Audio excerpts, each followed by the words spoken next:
Mazhoranca ka hyrë në një kaos të përgjithshëm ku frika dhe mungesa e orientimit kanë nxitur shpërtimin e inateve të mbledhura. Debatet e paneleve televizive, ndonse jo të shpeshta, tregojnë përplasje të forta mes figurave që përfaqësojnë dy klanet kryesore të Partisë Socialiste.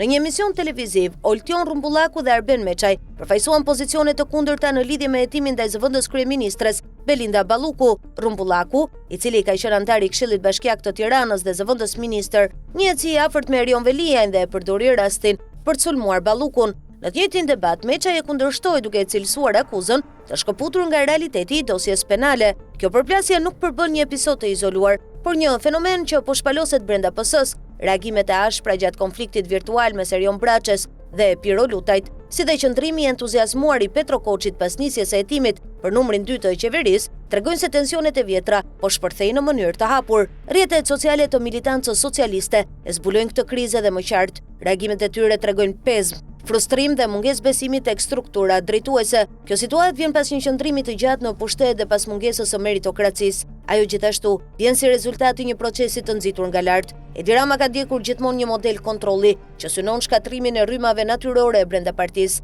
Ai ka dobësuar çdo grupim që ka lindur në mënyrë spontane, si i lobi i Sajmir Tahirit, i Gramoz Ruçit, i Erion Veliajt ose i Belinda Ballukut. Ai ka zbatuar metodën e përçarjes për të forcuar pushtetin e tij personal.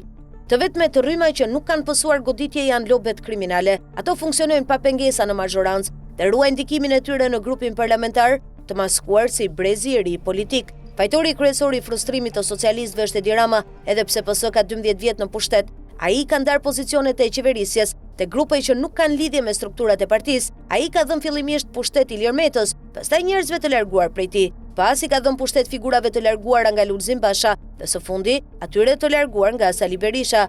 Gjatë gjithë kësaj kohe, ai ka mbajtur të paprekur lobin kriminal që është forcuar vazhdimisht, ndërkohë që socialistët zihen për hapësira të vogla dhe rrezikojnë të bëhen kurban të SPAK. Qarkullimi i vërtet i parave të mëdha në vend kontrollohet vetëm nga një person. Ky person është Edi Rama. Pa adresuar këtë problem, socialistët rrezikojnë të fundosin përfundimisht partinë e tyre.